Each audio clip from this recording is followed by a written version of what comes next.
After abandoning their tavern, defeating Morden for the time being, and being once again on the run, the party has concluded their first day of travel. And as they awake on their second, they were all beset by pleasant dreams, save for Rolandir and Brynjar, who meet eyes as they wake up, a chill running down their respective spines. Now, as the day starts, you must all decide what your next course of action will be. You still have 2 days' worth of cloud form travel to Mainstay.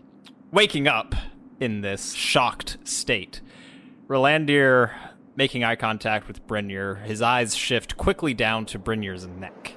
The indications of this burned-in chain that he had seen in his dream, are they still there? They are. He shakes his head slightly and then stands up and starts quickly shuffling his things to ready for that day's travel. Vamahk picks himself up off the freezing cold ground, back a little stiff, because it's the ground. And he looks around and he says, I would prefer not to sleep on the ground in the future. Is there a place nearby that we could purchase some provisions and perhaps some temporary shelter? Cad, who is packing up his things and helping Luna do the same, glances up and he's like, there's a small town called Beornfast, not too far east of here. Maybe an hour's travel in that form that Mick had given us. Though, I'm not sure it would be wise to enter civilization at this point. But I'm not sure it would be quite as wise to spend another night in the freezing cold with nothing. I agree. And I think that if we play our cards right, we can make this work out, that we can get provisions, supplies, whatever we need, without alerting the Magisters. I know it's probably going to be slightly more risky than would be completely safe or wise, but I think it's necessary. Vamahk's right. Even despite the discomfort, I really don't think we can survive another night without food and water and something for shelter. You're not going to hear any complaints from me. As grateful as I am to you, Rolandir, for providing us with these provisions. That's too many peas, but we're going to go with it. I really think that, I could use something with a bit more kick than mush. So, it's an hour out of our way. I think I've got a couple of cuts around here. I think I lost most of it there in the inn, but, something to buy some food at least. I'm pretty sure I've got it. And regardless whether or not we enjoy the mush, it would be unwise to use intent to create food or to create shelter.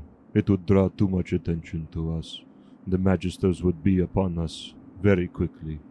I suggest that those of us who can pass for human go into the town and purchase any needed supplies. And if we cannot purchase them, do what you will. Steal them, perform for them. I do not care, but it would be best not to draw any attention to ourselves. Well, I could help there. If we don't want to split up, I could give you all disguises. Something simple, of course. Would you be interested? Do we think it would be more or less risky I would prefer to stay together, to be perfectly honest, but if that presents too much risk, I understand. I think it all depends on how much money we have and how many people we're going to need to pick up these things, If we are going to have to resort to working for our wages, best more people come. However, if we've got enough to just pick up some stuff, and I don't know, just grab a sled or something, and we can just try to pull it all the way out here. I think we will run into a problem if we don't have some sort of food. I'm not too uncomfortable with the idea of roughing it, but at least shelter we're going to need. Food we might be able to make stretch and ration through. It's only a couple of days, but we will need somewhere to sleep. Because I don't know about you all, but I can't feel my toes already, and that left one's looking blue. Well, how about this for you all? And I walk towards Cad, and I give him a wool cap for his ears, and I give to Val a small brimmed hat, and I give to Vamahk like a hat with some fur around it. And then I also adhere to Vamahk's chin a little bit of hair, so it looks like a beard, and his horns can... Don't worry, it's not that conspicuous. So his horns can blend in. And then I also give everybody a little bit of a fair skin type of foundation makeup to put onto everybody. If they wish. They don't have to take these disguises, but they can if they wish. Cad doesn't protest. Yeah, Val will take it for sure. Cool. And then for you, Val, I know that your hair is a little conspicuous, as I would call it. I love it, please, don't get me wrong. But perhaps we can do something about the colors so it isn't giving away your true identity. What do you say? Okay, cool. No. I wish I could say that I wanted or could keep it, but it really doesn't make a lot of sense. And given the fact that we will be in Mainstay for some time without the use of intent, I think it will be necessary. I understand. I'll be delicate, trust me. And don't worry, this will last for the amount of time that you need it, but hopefully you'll be able to get your preferred hair color back soon after. And with the permission of Val, I dye Val's hair black.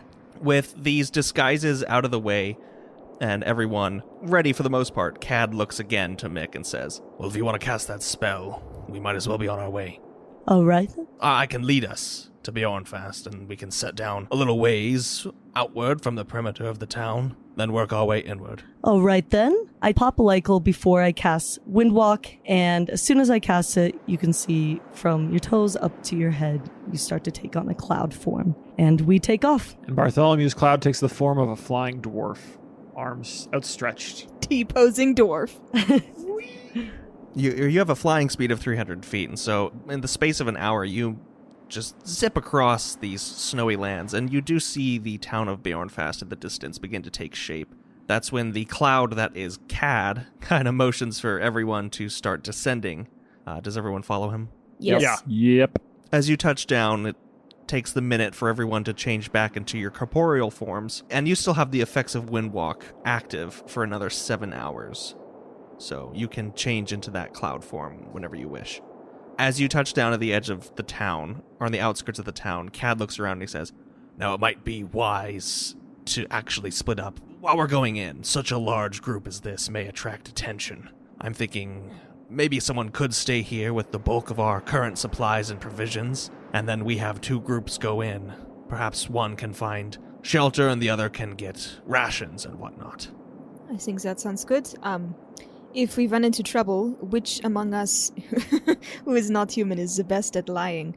Bartholomew, responding, says, "Nah, that ain't me, and I'm going to be honest with you. I have what some people have called a bit of a forthright personality.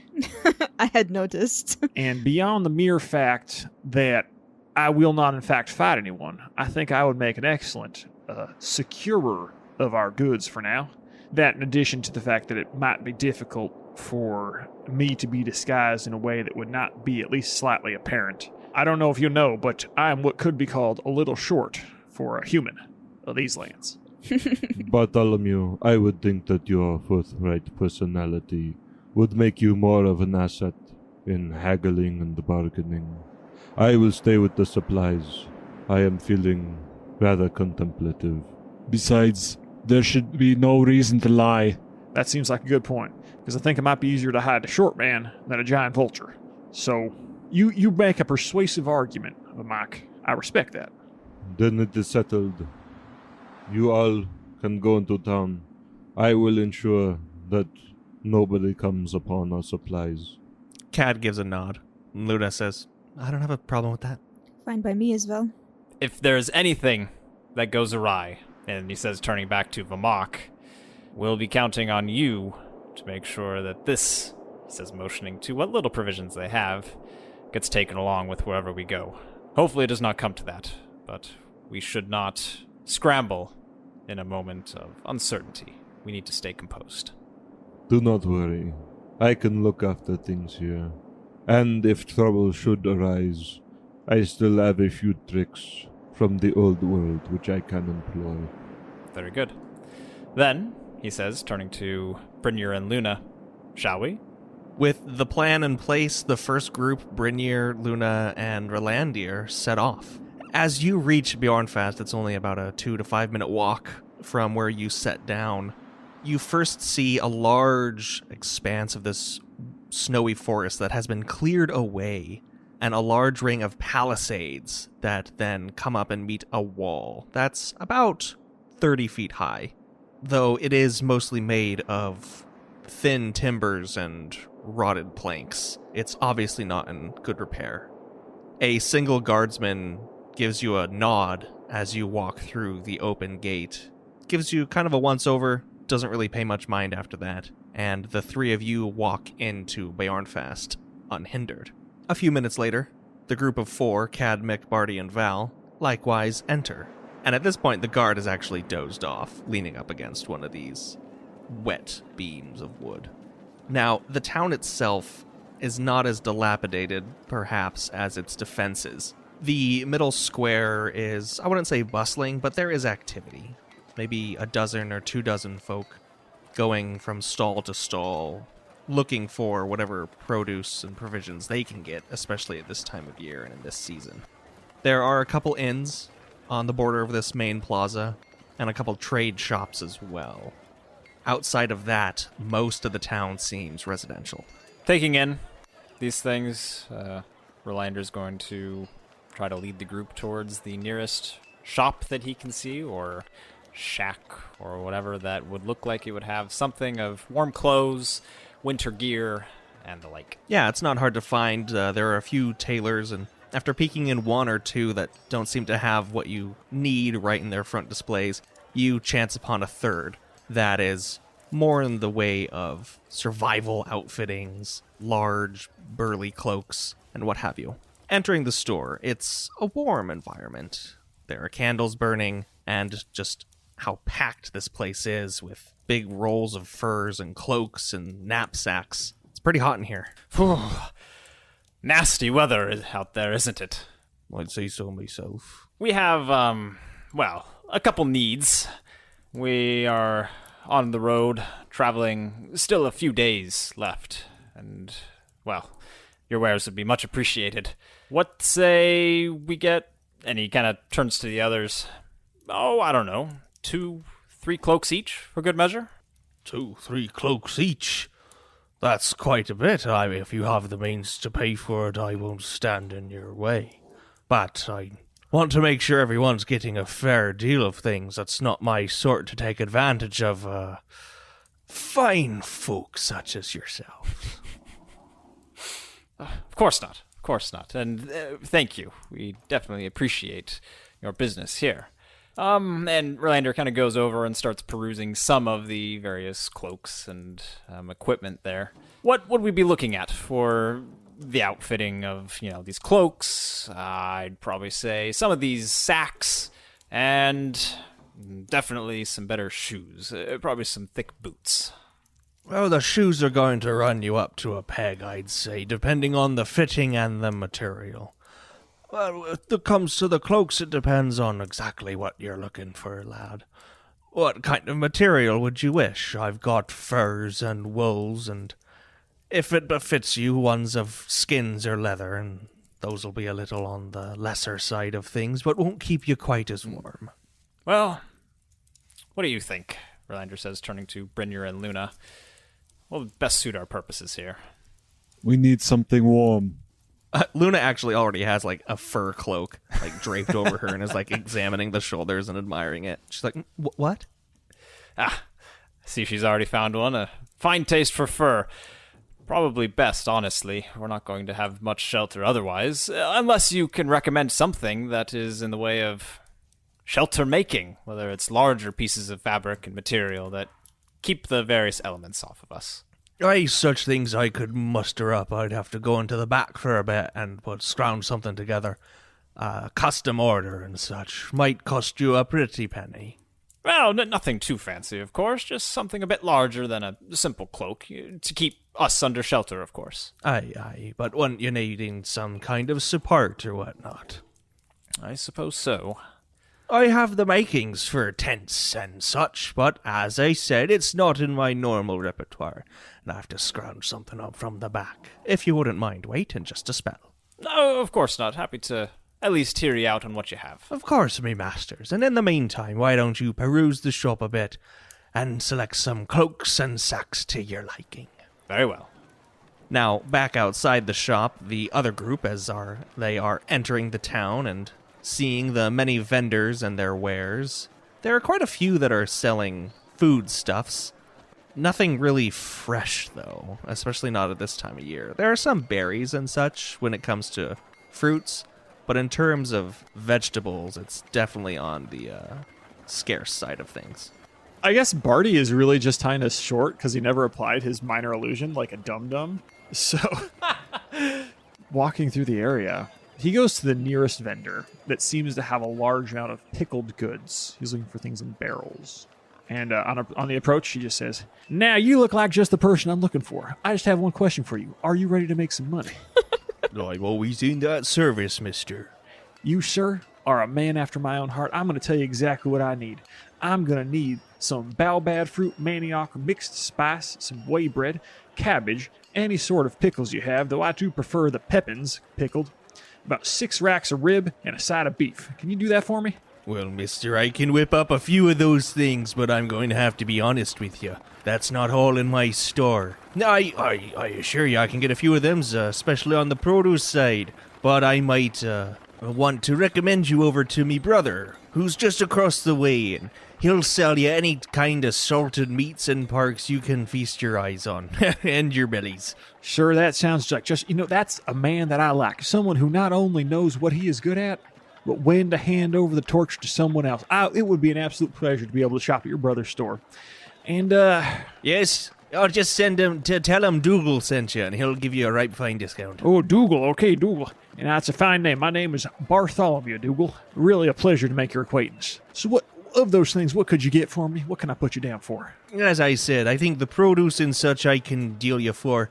Most of it might not be as perhaps as fine as what you're used to. 'Tis the off-season, but... Oh, of course, sir. I perfectly understand. If you'd be willing to settle for, I think... Let me see that list again, if I might. He beckons for the list.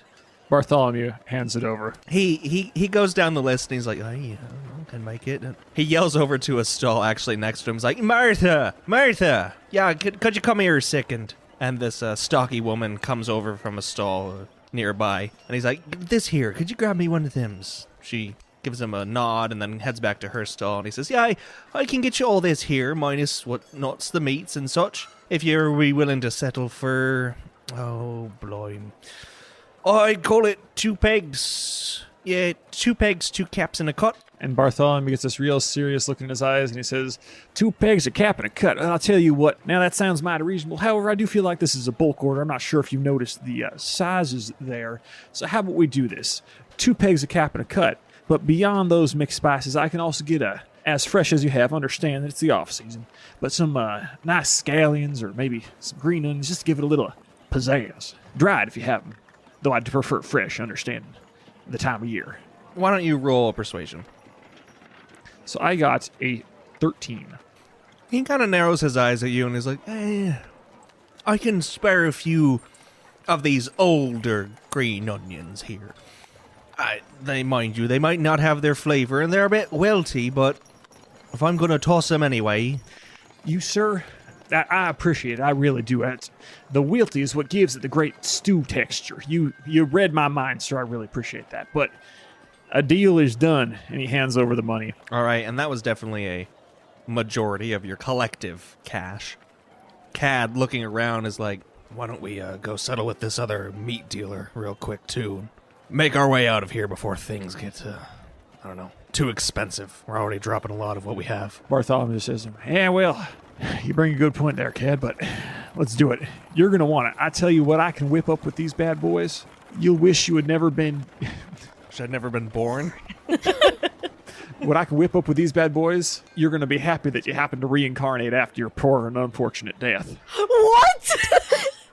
Wasn't he brought back to life? Yeah. He was. Yeah, he's going to be happy that he was brought back to life. I guess reincarnate was the wrong word. Sorry. It just sounded like a threat. Bartholomew makes his way if everyone's following. Bartholomew also loaded everyone else down with food and is completely not helping. That is exactly what I expected. Val was anticipating picking up all of that stuff. To Dougal's. To Dougal's. We head to Dougal's. Oh, wait, I thought Dougal was the name of the dude you were just at. Oh, to Dougal's brothers. Oh, that's right. To Dougal's We're supposed brother. to say Dougal sent us. Yeah, that's right. No, actually, to Dougal's brothers store. You see, the stall indicated is run by A skinny Demlik fellow who is most definitely not a blood relation to the man you just spoke to, but even so greets you warmly with a kind of crooked smile. Bartholomew steps right up, all 3'6" of him. And he saunters over to the counter and he says, "Now, our good friend Dougal just sent us over saying that you might be able to help us with some provisions of the more delicate variety. Said salted and pickled meats, possibly any fresh ones if you have them. Is that you, sir?" Now this guy gets down on his haunches because he is exactly 3 feet taller than Bartholomew. And he just meets your eyes and he's like, "Well, you're one of those mare, aren't you?" "I am indeed, sir. Did you tell, was it the accent that gave me away?" No, I just heard that your kinds were a little shorter, but I am taller than the average. What can I do for you, little mister? "Well, sir, I think the question is honestly, what can we do for each other? Because I look at you, sir, and that was a deep sigh that you just made. Are you sleeping well at night, sir?" I suppose so. I'd be more content if my pockets were lined with a few extra caps, and perhaps that's how we can help each other out. "It is exactly how we can help each other out. Now, my good friend Dougal just told... Excuse me, sir, what was your name? I failed to ask, and that's horribly insensitive of me. My name is Bartholomew. Pleasure to meet you. Bartholomew the Amere is what they all call me." I am Cedrin. "Cedrin. Well, Cedrin, Dougal said that you had the best meat here in town. That is true. My brother does not lie. I felt that he was an honest man. I felt it inside my soul, given to me by the Lord. Felt it in there. Now, sir, I would like to take some of this meat off your hands. And I'm actually looking for 6 racks of ribs and a side of beef. Do you think you could help me out in there?" I could cut something of the like, yes. Though that will fetch you quite a price. 6 racks. "Well, you know how it is. I don't know if you've seen these youngsters over here gesturing to everyone behind him, who probably don't look any younger than he is, but also are clearly not youngsters. These youngsters over here, they'll eat an entire cow in one meal. Drives me crazy. But really, sir, I was actually hoping that I might engage in a bartering situation, as well as the transfer of plain good old money." Well, I am always interested in things to take into my own possession. How about this? I will go and cut the meats, and you and your party can deliberate and see if you can scrounge up about 2 rams. 2 rams, okay. How much would you say we have currently? Because, again, I don't actually really have any idea. That would probably be the last of your monetary possessions. Oh, so we might actually have 2 rams total. You but it probably might be do, all but of that's a high price. Okay. Perhaps we could get a little less. Now, well, honestly, I was thinking that we could do exactly what I said. Oftentimes, people are needing something, and we just need to find out what they need. Has anyone seen anything on him or here in the store? I think let's just take a look around, and maybe there is a need that we can fill. Not with coins, but with things. And so Bartholomew's going to try to look around to see if he can see anything, any signs of, like, a lot of tiredness, any signs of things that would be convenient for this fellow. He is particularly looking for things that he could give him a potion for that could solve a problem for him. We will return to that in just a moment. Out in the forest, as Vamahk is by himself with the small bit of provisions and whatnots that the group has, he hears a set of footsteps approaching, kind of just crunching into the snow and the underbrush. As discreetly as he can, Vamahk will begin to see things through Vakos, his vulture's eyes, and he'll send Vakos off into a tree so it doesn't look like there's just a random vulture hanging around. And Vamahk will kind of play dumb, as it were. Who goes there? A figure enters into your little clearing here. He seems to be an older gentleman, one Vamahk has never seen. Graying hair, a thin beard of also gray hair, and then a frayed, tattered robe that is still large but hangs quite loosely off his limber form. A necklace of iron chains coming down around his neck, accompanied by a similar chain belt. And as this older gentleman picks his way into the clearing, he says, "Oh, I'm quite sorry. I did not mean to disturb you, my good man." Is there anything you need of a poor blind traveler? Or are you simply passing by? No, I came here with the express intent. Though I spoke the truth, I did not mean to disturb you. I did mean to meet you. And you, paying attention, realize he's not looking at the figure of Vamahk, but he is making eye contact with the vulture. It's like, Please, there's no need for any cloak and dagger. Why don't you come down to a more comfortable position? I'm sure it's easier to move around when you're not observing yourself from that vantage point. Fair enough. Vakos, to me. And the vulture flies over onto his shoulder.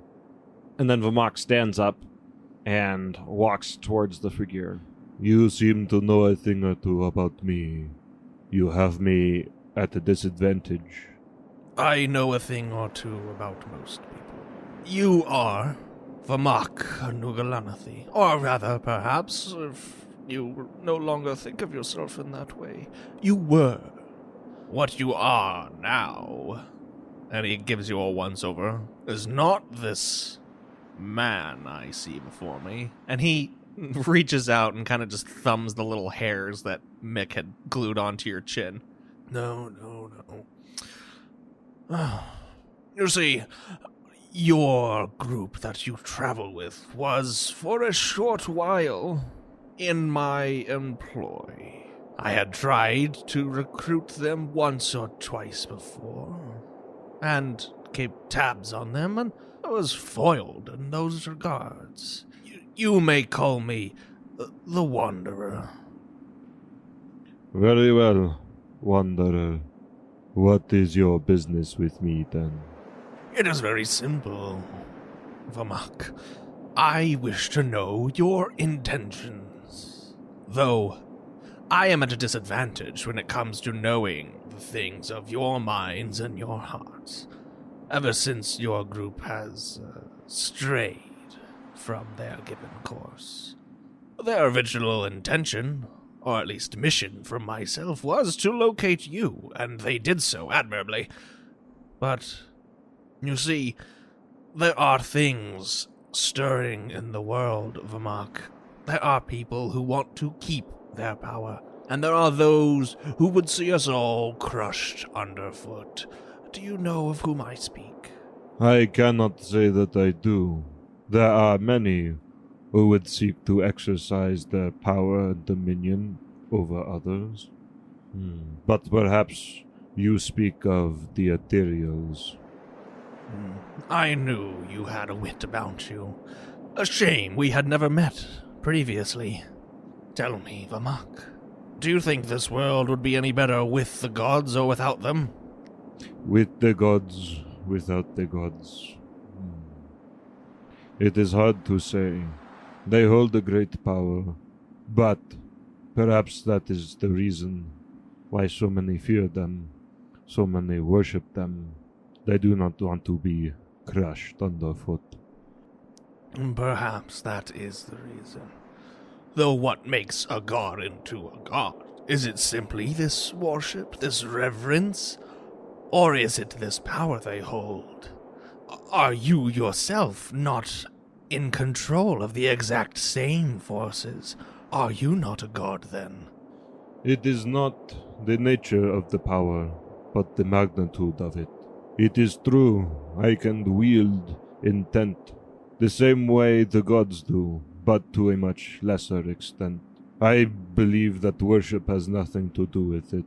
Without the power, the gods would be more or less as I am, more or less as every mortal is.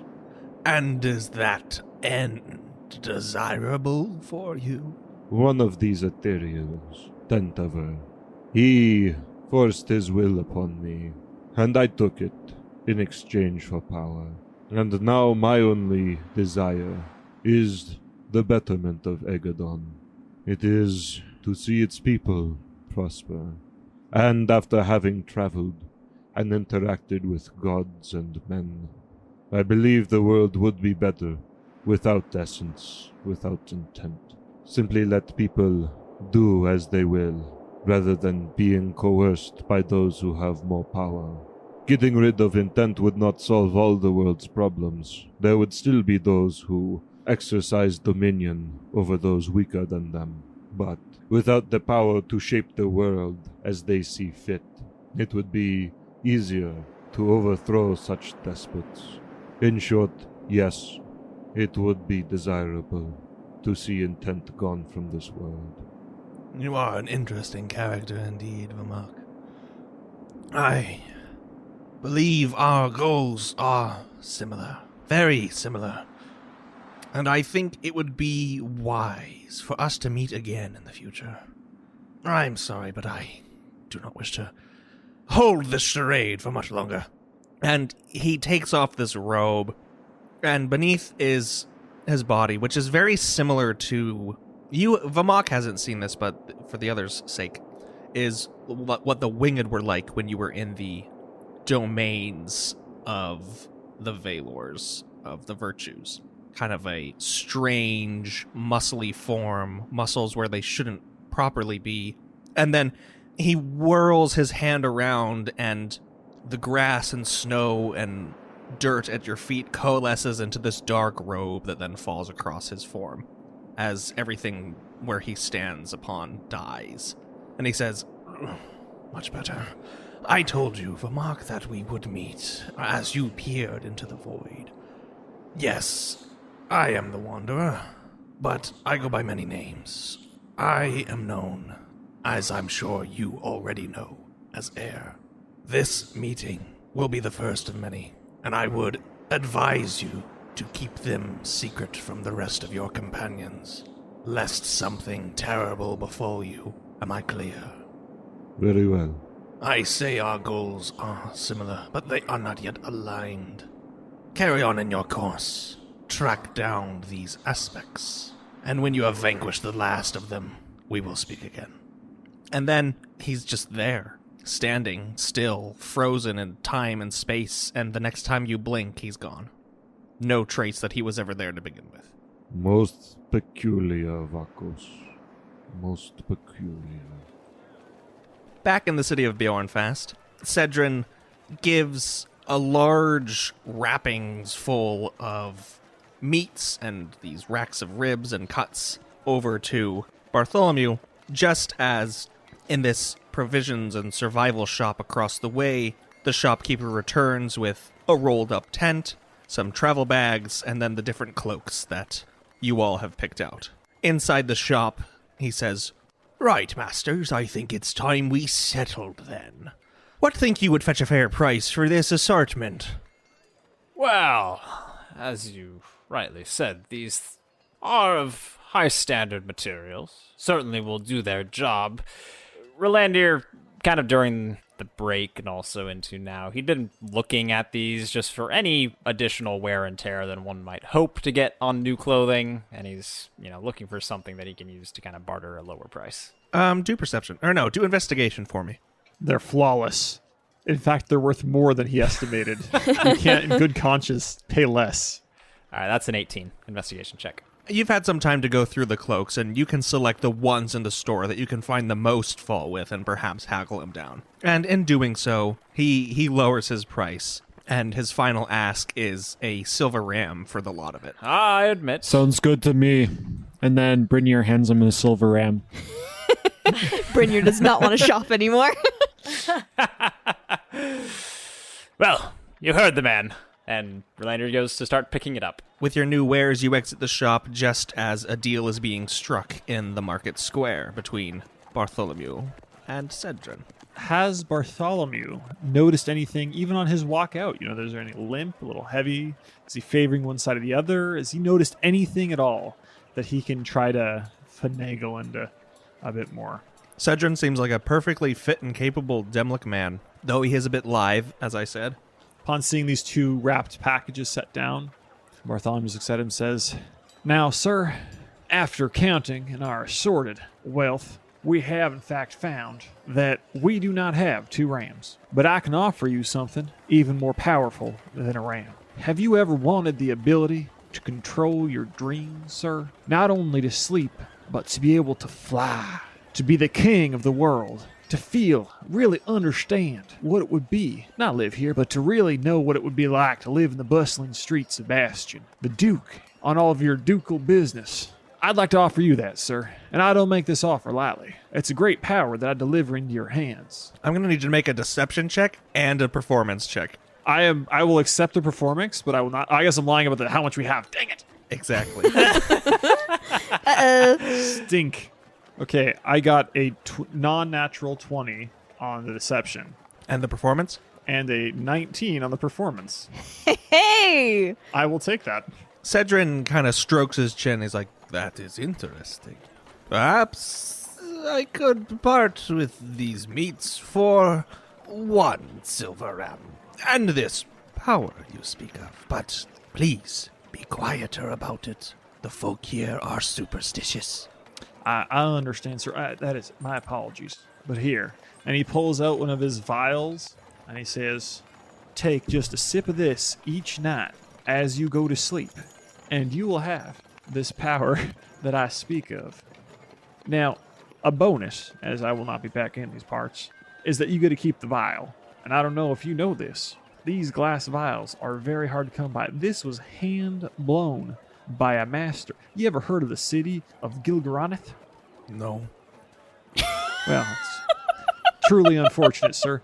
Us Emairs know that in Gilgaraneth, that is the best glass. Look, I know it's hard to see because it's full, but just look at the clarity you'll get in this glass. If you go on for much longer, I'm going to make you do another deception check. Val is going to put a hand on Barty's shoulder and be like, let's go. He's, excuse me, then. Take that. And he's going to grab the meat, and he's going to start walking out. Val will kind of give the guy like a salute, like, thanks, mate. With everyone gathered back together, Luna, looking about, says, it seems like we've got everything we need. Why don't we get back to Vamahk and just get back going? Agreed. The less time we spend here, the more time we can spend traveling. Let's go.